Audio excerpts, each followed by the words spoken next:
അധ്യായം 21. മനശ്ശെ വാഴ്ച തുടങ്ങിയപ്പോൾ അവന് 12 വയസ്സായിരുന്നു. അവൻ 55 സംവത്സരം യെരുശലേമിൽ വാണു. അവന്റെ അമ്മയ്ക്ക് ഹെഫ്സീബ എന്നു പേർ. എന്നാൽ യഹോവ ഇസ്രായേൽ മക്കളുടെ മുമ്പിൽ നിന്ന് നീക്കിക്കളഞ്ഞ ജാതികളുടെ മ്ലേച്ഛതകൾക്കൊത്തവണ്ണം അവൻ യഹോവയ്ക്ക് അനിഷ്ടമായുള്ളത് ചെയ്തു. തന്റെ അപ്പനായ ഹിസ്കിയാവ് നശിപ്പിച്ചു കളഞ്ഞിരുന്ന പൂജാഗിരികളെ അവൻ വീണ്ടും പണിതു. ബാലിന് ബലിപീഠങ്ങൾ ഉണ്ടാക്കി. ഇസ്രായേൽ രാജാവായ ആഹാബ് ചെയ്തതുപോലെ ഒരു അശേരാ പ്രതിഷ്ഠ പ്രതിഷ്ഠിച്ച് ആകാശത്തിലെ സർവ്വസൈന്യത്തെയും നമസ്കരിച്ച് സേവിച്ചു. യെരുശലേമിൽ ഞാൻ എന്റെ നാമം സ്ഥാപിക്കുമെന്ന് യഹോവ കൽപ്പിച്ചിരുന്ന യഹോവയുടെ ആലയത്തിലും അവൻ ബലിപീഠങ്ങൾ പണിതു. യഹോവയുടെ ആലയത്തിന്റെ 2 പ്രാകാരങ്ങളിലും അവൻ ആകാശത്തിലെ സർവ്വസൈന്യത്തിനും ബലിപീഠങ്ങൾ പണിതു.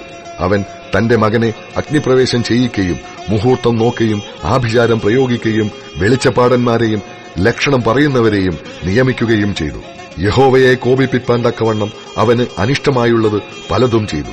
ഈ ആലയത്തിലും ഇസ്രായേലിന്റെ സകല ഗോത്രങ്ങളിൽ നിന്നും തിരഞ്ഞെടുത്തിരിക്കുന്ന യെരുശലേമിലും ഞാൻ എന്റെ നാമം എന്നേക്കും സ്ഥാപിക്കും എന്ന് യഹോവ ദാവീദിനോട് അവന്റെ മകനായ ശലോമോനോടും അരുളി ചെയ്ത ആലയത്തിൽ താൻ ഉണ്ടാക്കിയ അശേരാ പ്രതിഷ്ഠ അവൻ പ്രതിഷ്ഠിച്ചു. ഞാൻ അവരോട് കൽപ്പിച്ചതൊക്കെയും എന്റെ ദാസനായ മോശെ അവരോട് കൽപ്പിച്ച സകല ന്യായപ്രമാണവും അനുസരിച്ച് നടക്കേണ്ടതിന് അവർ ശ്രദ്ധിക്ക മാത്രം ചെയ്താൽ ഇനി ഇസ്രായേലിന്റെക്കാൾ അവരുടെ പിതാക്കന്മാർക്ക് ഞാൻ കൊടുത്ത ദേശം വിട്ടലയുവാൻ ഇടവരുത്തുകയില്ല എന്ന് യഹോവ കൽപ്പിച്ചിരുന്നു. എന്നാൽ അവർ കേട്ടനുസരിച്ചില്ല. യഹോവ ഇസ്രായേൽ മക്കളുടെ മുമ്പിൽ നിന്ന് നശിപ്പിച്ച ജാതികളെക്കാളും അധികം ദോഷം ചെയ്യുവാൻ മനശ്ശെ അവരെ തെറ്റിച്ചു കളഞ്ഞു.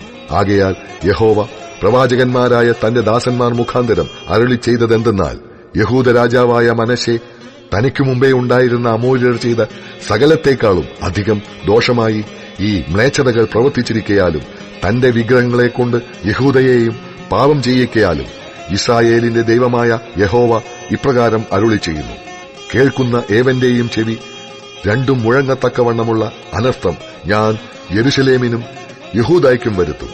ഞാൻ യെരുശലേമിന്മേൽ ശമര്യയുടെ അളവുനൂലും ആഹാബ് ഗൃഹത്തിന്റെ തൂക്കുകട്ടയും പിടിക്കും. ഒരുത്തൻ ഒരു തളിക തുടയ്ക്കുകയും തുടച്ച ശേഷം അത് കമിഴ്ത്തിവെക്കുകയും ചെയ്യുന്നതുപോലെ ഞാൻ യെരുശലേമിനെ തുടച്ചു കളയും. എന്റെ അവകാശത്തിന്റെ ശേഷിപ്പ് ഞാൻ ത്യജിച്ച് അവരെ അവരുടെ ശത്രുക്കളുടെ കയ്യിൽ ഏൽപ്പിക്കും. അവർ തങ്ങളുടെ സകല ശത്രുക്കൾക്കും കവർച്ചയും കൊള്ളയും ആയിത്തീരും. അവരുടെ പിതാക്കന്മാർ മിസ്രയീമിൽ നിന്ന് പുറപ്പെട്ട നാൾ മുതൽ ഇന്നുവരെ അവർ എനിക്ക് അനിഷ്ടമായുള്ളത് ചെയ്ത് എന്നെ കോപിപ്പിച്ചിരിക്കുന്നതുകൊണ്ട് തന്നെ. അത്രയുമല്ല, യഹോവയ്ക്ക് അനിഷ്ടമായുള്ളത് ചെയ്യേണ്ടതിന് മനശ്ശെ യഹൂദയെക്കൊണ്ട് ചെയ്യിച്ച പാപം കൂടാതെ അവൻ യെരുശലേമിൽ ഒരറ്റം മുതൽ മറ്റേ അറ്റം വരെ നിറപ്പാൻ തക്കവണ്ണം കുറ്റമില്ലാത്ത രക്തവും ഏറ്റവും വളരെ ചിഹ്നിച്ചു. മനശ്ശെയുടെ മറ്റുള്ള വൃത്താന്തങ്ങളും അവൻ ചെയ്തതൊക്കെയും അവന്റെ പാപവും യഹൂദ രാജാക്കന്മാരുടെ വൃത്താന്ത പുസ്തകത്തിൽ എഴുതിയിരിക്കുന്നുവല്ലോ. മനശ്ശെ തന്റെ പിതാക്കന്മാരെ പോലെ നിദ്ര പ്രാപിച്ചു. അരമനയുടെ തോട്ടത്തിൽ ഉസ്സയുടെ തോട്ടത്തിൽ തന്നെ അവനെ അടക്കം ചെയ്തു. അവന്റെ മകനായ ആമോൻ അവന് പകരം രാജാവായി. ആമോൻ വാഴ്ച തുടങ്ങിയപ്പോൾ അവന് 22 വയസ്സായിരുന്നു. അവൻ 2 സംവത്സരം യെരുശലേമിൽ വാണു. അവന്റെ അമ്മയ്ക്ക് മെശുല്ലേമെത്ത് എന്നു പേർ. അവൾ യോദ്ബക്കാരനായ ഹാരോസിന്റെ മകളായിരുന്നു. അവൻ തന്റെ അപ്പനായ മനശ്ശെ ചെയ്തതുപോലെ യഹോവയ്ക്ക് അനിഷ്ടമായുള്ളത് ചെയ്തു. തന്റെ അപ്പൻ നടന്ന വഴിയിലൊക്കെയും നടന്നു. തന്റെ അപ്പൻ സേവിച്ച വിഗ്രഹങ്ങളെയും സേവിച്ചു, നമസ്കരിച്ചു. അങ്ങനെ അവൻ തന്റെ പിതാക്കന്മാരുടെ ദൈവമായ യഹോവയെ ഉപേക്ഷിച്ചു കളഞ്ഞു. യഹോവയുടെ വഴിയിൽ നടന്നതുമില്ല. എന്നാൽ ആമോന്റെ ഭൃത്യന്മാർ അവന്റെ നേരെ കൂട്ടുകെട്ടുണ്ടാക്കി രാജാവിനെ അരമനയിൽ വെച്ച് കൊന്നുകളഞ്ഞു. എന്നാൽ ദേശത്തെ ജനം ആമോൻ രാജാവിന്റെ നേരെ കൂട്ടുകെട്ടുണ്ടാക്കിയവരെയൊക്കെയും കൊന്നു. ദേശത്തെ ജനം അവന്റെ മകനായ യോശീയാവെ അവന് പകരം രാജാവാക്കി. ആമോൻ ചെയ്ത മറ്റുള്ള വൃത്താന്തങ്ങൾ യഹൂദ രാജാക്കന്മാരുടെ വൃത്താന്ത പുസ്തകത്തിൽ എഴുതിയിരിക്കുന്നുവല്ലോ. ഉസ്സയുടെ തോട്ടത്തിലെ അവന്റെ കല്ലറയിൽ അവനെ അടക്കം ചെയ്തു.